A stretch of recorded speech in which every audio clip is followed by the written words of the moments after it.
Let us go, then, you and I, when the evening is spread out against the sky, like a patient etherized upon a table.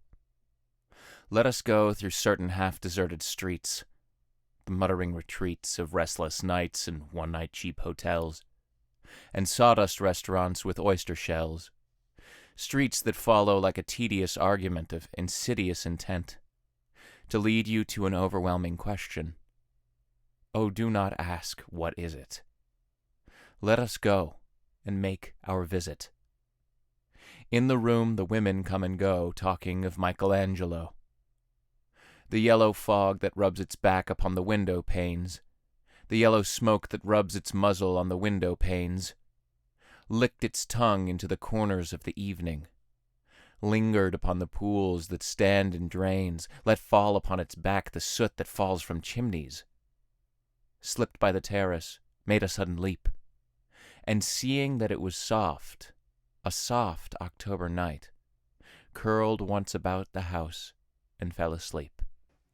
And indeed there will be time for the yellow smoke that slides along the street, rubbing its back upon the window panes. There will be time to prepare a face to meet the faces that you meet.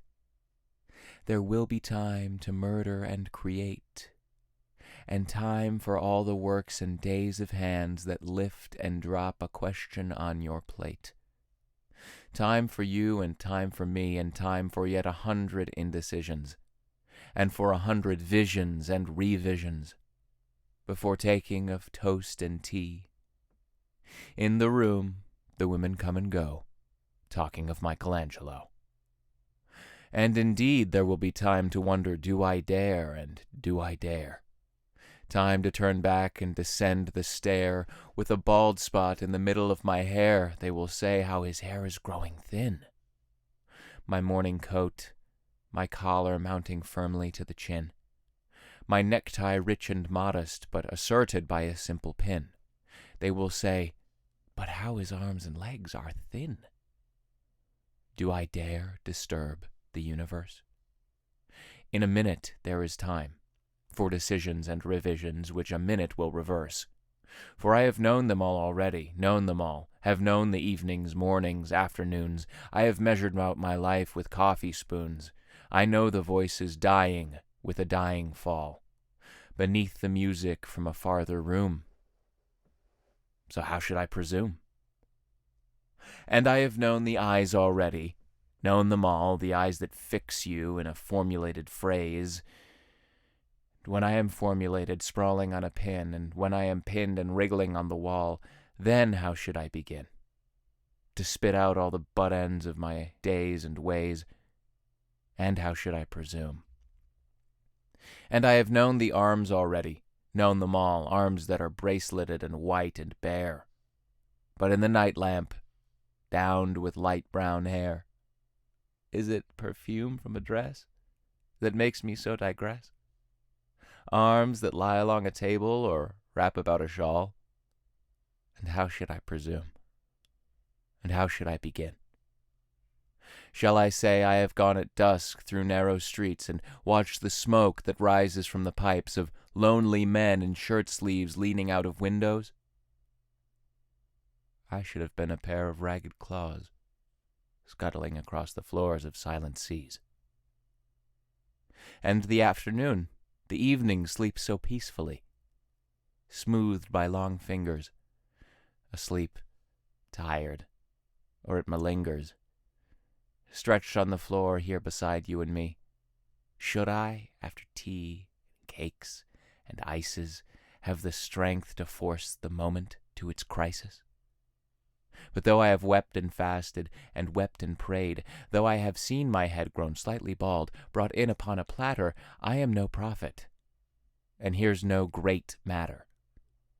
I have seen the moment of my greatness flicker, and I have seen the eternal footman hold my coat and snicker, and in short, I was afraid.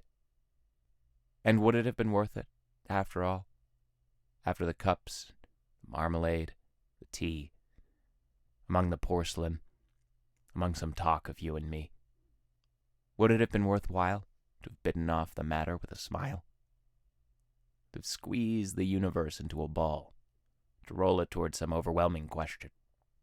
To say, I am Lazarus, come from the dead, come back to tell you all, I shall tell you all. If one, settling a pillow by her head, should say, that is not what I meant at all. That is not it at all. And would it have been worth it after all? Would it have been worthwhile after the sunsets and the dooryards and the sprinkled streets? After the novels, after the teacups, after the skirts that trail along the floor, and this, and so much more? It is impossible to say just what I mean. But as if a magic lantern threw the nerves and patterns on a screen, would it have been worthwhile if one, settling a pillow or throwing off a shawl and turning toward the window, should say, that is not it at all. That is not what I meant at all. I grow old. I grow old. I shall wear the bottoms of my trousers rolled. Shall I part my hair behind? Do I dare to eat a peach? Shall I wear white flannel trousers and walk upon the beach? I've heard the mermaids singing, each to each. I do not think that they will sing to me. I have seen them riding seaward on the waves, combing the white hairs of the waves, blown back when the wind blows the water white and black. We have lingered in the chambers of the sea, by sea-girls, wreathed with seaweed red and brown, till human voices wake us, and we drown.